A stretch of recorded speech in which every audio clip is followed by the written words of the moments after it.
तुम्ही तुमचे केस रोज डॅमेज करताय पण तुम्हाला माहीतच नाहीये. कशामुळे? कारण आपल्यातल्या बऱ्याच लोकांना ह्या सिंपल गोष्टी माहीतच नसतात.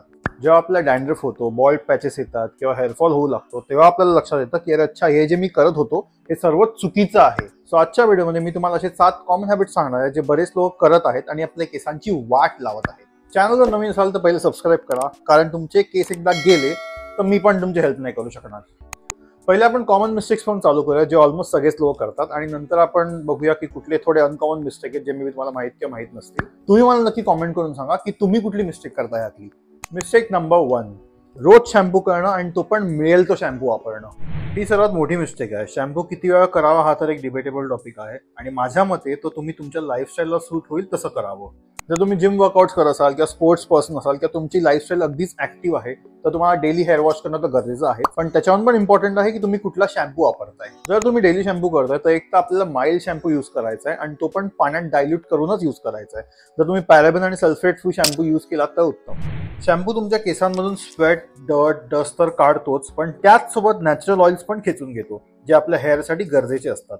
जास्त प्रमाणात शॅम्पू केला आणि चुकीचा शॅम्पू वापरला तर आपल्याला dry scalp, hair thinning, hair fall सारखे इश्यू सुरू होऊ शकतात. सो आपल्याला फक्त एकच शॅम्पू वापरायचा, आपल्याला कंटिन्युअस चेंज नाही करत राहायचे.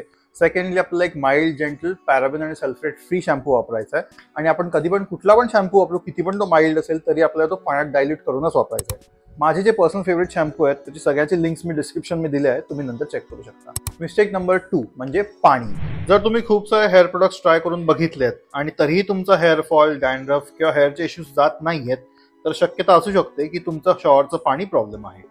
बरेच ठिकाणी हार्ड वॉटर येतं आणि हे हार्ड वॉटर आपले केस आणि स्किन दोन्ही खूप डॅमेज करू शकतो. सो ह्यासाठी तुम्ही एकतर थोडे दिवस फिल्टर वॉटरनी हेअर वॉश करून बघू शकता. टॅप वॉटर फिल्टर इन्स्टॉल करा और एक वॉटर सॉफ्टनर वापरा, म्हणजे तुम्हाला थोडे आयडिया येईल की पाणी हा नक्की रिझन आहे का. आपल्या बाथरूममध्ये येणारं पाणी हे हार्ड आहे की सॉफ्ट आहे हे आपण अगदी घरीच चेक करू शकतो, आणि ह्याची व्हिडिओची लिंक मी डिस्क्रिप्शनमध्ये दिली आहे. आणि जर तुमच्या बाथरूममध्ये हार्ड वॉटर येत असेल तर आपण एक टॅप फिल्टर किंवा शॉवर फिल्टर इन्स्टॉल केला तर हा प्रॉब्लेम अगदी सॉल्व्ह होतो. आणि तुमच्या घरी जर का सॉफ्ट वॉटर किंवा हार्ड वॉटर कुठलं पण पाणी असेल तरी आपल्याला एक गोष्ट लक्षात ठेवायची आहे, आपल्याला कधी पण गरम पाण्याने केस नाही धुवायचे आहेत. तर हेअर वॉश करायला आपल्याला फक्त कोमट पाणी और थंड पाणी यूज केलं तर बेस्ट आहे. मिस्टेक नंबर 3, इथं जाम कॉमन मिस्टेक आहे. आय एम शुअर तुम्ही फार लोक हे करत पण असाल. ओले केस घेऊन झोपून जाणं. ओले केस हे वीक असतात आणि they are more prone to damage, आणि हे जर तुम्ही ओले केस घेऊन झोपलात तर पिलो आणि तुमच्या केसांमधल्या फ्रिक्शनमुळे तुमचं हेअर ब्रेकेज होऊ शकतो. आणि आपल्याला ओले केस टॉवेलनी जोरात पुसायचे पण नाही आहेत किंवा प्लास्टिक कोमनी विंचरायचे पण नाही आहेत. सो केस नेहमी ड्राय करूनच झोपा.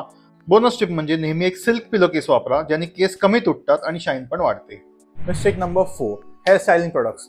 ते तर सगळ्यांनाच माहिती असेल की हेअर स्टायलिंग प्रोडक्ट्समध्ये किती प्रकारचे केमिकल्स असतात आणि त्यांनी आपली केसाची क्वालिटी नक्कीच खराब होते. पण फक्त हेअर प्रोडक्ट्स यूज केल्यामुळेच केस खराब होतात असं नाहीये.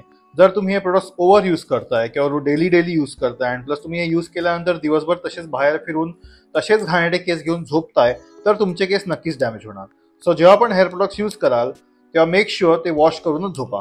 ह्या तर झाल्या सर्व कॉमन मिस्टेक्स. आता आपण बघूया थोडे अनकॉमन मिस्टेक्स, त्या कदाचित तुम्हाला माहिती पण नसतील. मिस्टेक नंबर 5, कंडिशनर वापरताय किंवा वापरत नाही आहात, आणि जरी वापरताय तर ते अगदी चुकीच्या वेमध्ये वापरताय. जर तुमची हेअर लेंथ अगदी छोटी आहे, म्हणजे 1-2 इंच किंवा बसकट वगैरे केलाय, तर भावा तू कंडिशनर लावतोय कशावर? कंडिशनर हे आपल्या हेअर लेंथवरती लावायचं असतं आणि कधीच स्कॅल्पवर लावायचं नसतं. कंडिशनर स्कॅल्पवर लावलात तर चान्सेस आहेत की तुमचे स्कॅल्पचे पोर्स ब्लॉक होतील आणि हेअर इश्यूज स्टार्ट होतील. जर तुमचे केस अगदी छोटे आहेत तर तुम्हाला कंडिशनरची गरजच नाहीये, आणि जर तुमचे केस मोठे आहेत किंवा थोडी मोठी लेंथ आहे तर तुम्हाला कंडिशनर यूज करणं कंपल्सरी आहे. कारण आपलं जे स्कॅल्प ऑइल प्रोड्यूस करतं ते आपल्या हेअर लेंथ पर्यंत पोहोचत नाही, त्यामुळे आपले केस अगदी ड्राय, ब्रिटल आणि डॅमेज होऊ शकतात आणि इझिली तुटू पण शकतात. मिस्टेक नंबर 6, आणि ही मिस्टेक आपली स्किन पण डॅमेज करू शकतं किंवा ॲक्ने पण देऊ शकतं, बरेच काय करू शकतं, म्हणजे ओव्हरनाईट तेल लावून झोपून जाणं. हा पण एक डिबेटेबल टॉपिकच आहे. पण तुम्हाला ओव्हरनाईट तेल लावून झोपण्याची गरजच नाहीये, ह्यानी फक्त तुम्ही बेडशीट आणि पिलोकर तेलकट करताय. हेअर ऑइलिंग करणं अगदीच इम्पॉर्टंट आहे, पण हे तुम्ही फक्त वीकमधनं एकदा आणि शॉवरच्या 1-2 तास आधी केलं तरी सफिशियंट असतं. तुमचे केस तेवढंच ऑइल ॲब्झॉर्ब करणार जेवढी त्यांना गरज. सो बेस्ट वे आहे की वीकमध्ये एकदा ऑइलिंग करा शॉवरच्या 2 आवर्स आधी, आणि युअर गुड टू गो. आणि कोणत्याही मार्केटमधल्या चमत्कारी तेलाची गरज नाहीये, तुम्ही अगदीच तेल घरी बनवू शकता. रेसिपी लिंक डिस्क्रिप्शनमध्ये दिली आहे, नंतर चेक करा. मिस्टेक नंबर 7, ही मिस्टेक तर मला वाटतं की 90% लोक करत असतीलच, हेअर ग्रोथ सिरम न वापरणं. तुम्हाला वाटत असेल की थोडासा हेअरफॉल होतोय, मला काय गरज आहे हेअर ग्रोथ सिरमची, थोडा हेअरफॉल तो नॉर्मल आहे, जास्त होईल तेव्हा बघू. तर असं नाहीये. जसं मी लास्ट व्हिडिओमध्ये पण बोललो की हेअरफॉल हा ग्रॅज्युअली वाढतो. आणि जेव्हा तुम्हाला वाटेल की आता हेअरफॉल वाढलाय तर आता मी हेअर ग्रोथ सिरम सुरू करतो, तर तेव्हा लेट झाला असेल आणि ते सिरम पण तुमचे केस नाही वाचवू शकणार. तुम्ही केवढं पण चांगलं हेअर केअर रुटीन फॉलो करा, डाएट करा किंवा चांगली लाईफस्टाईल ठेवा, पण हेअर ग्रोथ सिरम हे एक इम्पॉर्टंट सप्लिमेंट आहे तुमची हेअर ग्रोथ क्वालिटी इम्प्रूव्ह आणि मेंटेन करायला. मी पर्सनली जे काय हेअर प्रोडक्ट्स वापरतो ते सगळे मी डिस्क्रिप्शन मध्ये लिंक केले आहेत, तुम्ही चेक करा. मला कॉमेंट्स मध्ये नक्की सांगा तुम्ही यातले कुठले कुठले मिस्टेक्स करत होता.